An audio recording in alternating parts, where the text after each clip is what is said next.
शहर बदारुद्दीन में एक ताजिर रहता था। नाम था कासिम खान। कासिम खान निहायत चालाक, मामला फहम और कारोबारी ज़ेहान का आदमी था। लेकिन इन सब खूबियों के साथ इसमें एक बड़ी खामी थी, लालच। उसे दौलत से ऐसी मोहब्बत थी जो हद से बढ़ चुकी थी। इब्तिदा में कासिम खान ने ईमानदारी से कारोबार किया। उसका कपड़े का छोटा सा दुकान था, जहां वो खुलूस और मुस्कुराहट के साथ ग्राहकों से पेश आता। लोग उसके हुस्ने सुलूक के मुतारिफ थे।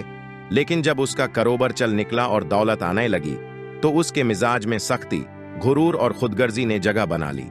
कासिम खान के दिल में अब एक ही ख्वाहिश थी, और ज्यादा माल, और ज्यादा सोना, और ज्यादा जमीन। उसने कीमतों में धोखा देना शुरू कर दिया।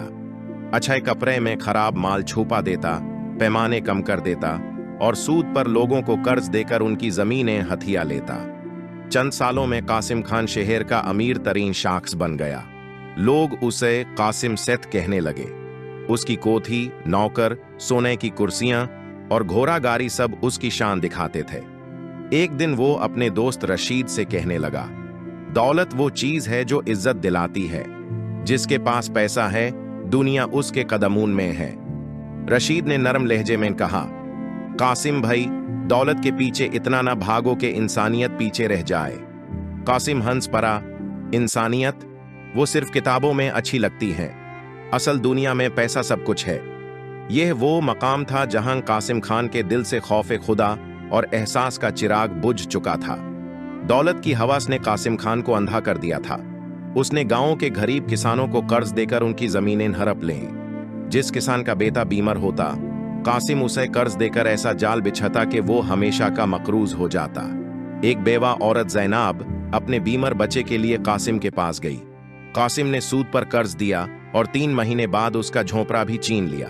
ज़ैनब ने रोते हुए कहा, कासिम, खुदा से डरो, यह जुल्म ज्यादा देर नहीं चलेगा।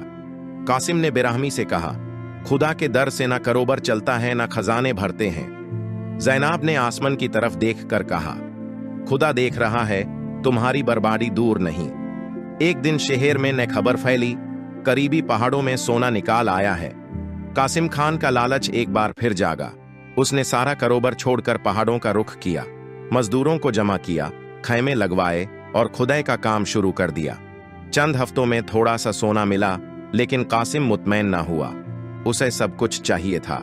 उसने मजदूरों पर सख्ती बढ़ा दी, काम के औकात लंबे कर दिए, खाना कम दिया और तनख्वाह काट दी। मजदूर बीमार होने लगे, कुछ भाग गए, मगर कासिम को सिर्फ सोना चाहिए था। एक रात कासिम ने ख्वाब देखा। एक सफ्ड रैश बुजुर्ग उससे कह रहा था, आए कासिम, तूने जो बोया है वो ही काटेगा, अब वक्त करीब है। कासिम जागा, पसीने में शराबोर, लेकिन उसने ख्वाब को वेहम समझकर नजरअंदाज कर दिया। पहाड़ों से सोना निकालना बंद हो गया। कासिम को लगा शायद किसी और मकाम पर होगा। उसने मजीद सरमाया लगा दिया, मजदूरों को कर्ज में जकर लिया। एक दिन जमीन खुदाई के दौरान बैठ गई और कई मजदूर दबकर मर गए। लोगों ने शोर मचाया, अदालत में मुकदमा गया। कासिम खान पर इंसानी जानों से खेलने, जमीन के गैर कानूनी इस्तेमाल और जालसाजी के इल्जाम लगे। उसकी सारी जायदाद जब्त कर ली गई। बैंक ने उसके खाते मंजामिद कर दिए। कासिम खान, जो कल तक सोने के महल में रहता था, आज एक छोटे से कमरे में तन्हा बैठा था। कासिम खान के पास अब कुछ न बचा था। नौकर छोड़ गए, दोस्त मुंह छुपाने लगे, और वो लोग जिन्हें उसने लूटा था, उसके दरवाजे के सामने थूकते थे। वो ज़ैनब, जिसका झोंपड़ा उसने चीना था, आज एक खैरती इदारे में बच्चों को पढ़ा रही थी। वो उसके पास आई और कहा, मैंने तुम्हें बद्दुआ नहीं दी थी कासिम, खुदा खुद इंसाफ करता है। कासिम की आंखों में आंसू आ गए। वो जमीन पर बैठ गया और पहली बार दिल से कहा, मैं गलत था, मुझे माफ कर दो। कासिम खान ने बाकी जिंदगी मस्जिद के सहन में गुजारी, सफाई करता, पानी पिलाता और बच्चों को कुरान पढ़ने में मदद देता। वो कहता था, मैं वो हूं जिसे दौलत ने अंधा कर दिया था। अगर वक्त वापस आ सकता तो मैं दौलत के बजाय दुआएं जमा करता। लोग अब उसकी बात सुनते और बचाए उससे सीखता है। एक दिन वो मस्जिद के हुजरे में खामोशी से दुनिया से रुखसत हो गया। उसके कफन दफन का खर्च वही लोग उठा रहे थे जिन पर कभी उसने जुल्म किया था। कासिम खान की कहानी एक इबरात है उन लोगों के लिए जो दौलत को सब कुछ समझते हैं। दौलत एक जरूरत है, मगर जब वो मकसद बन जाए तो इंसान सिर्फ बाहर से नहीं, अंदर से भी खाली हो जाता है।